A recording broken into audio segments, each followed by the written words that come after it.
नरेन्द्र शाह।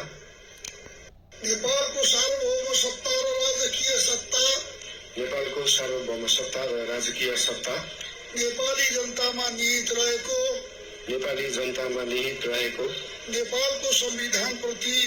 नेपालको संविधानप्रति पूर्ण वफादार रही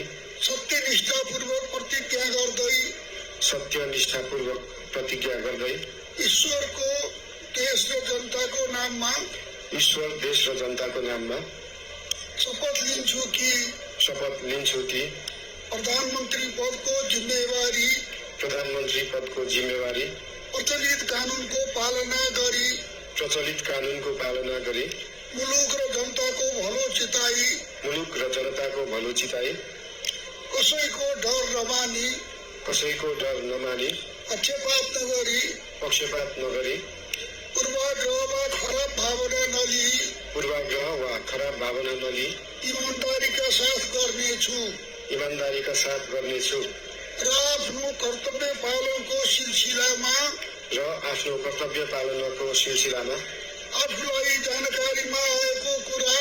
आफूलाई जानकारीमा आएको कुरा म पदमा बहाल रहँदा वा नरहँदा जुनसुकै अवस्थामा पनि प्रचलित कानूनको पालना गर्दा बाहेक अरू अवस्थामा कुनै किसिमबाट पनि प्रकट वा संकेत गर्ने छैन। धन्यवाद। यसपछि नवनियुक्त सम्माननीय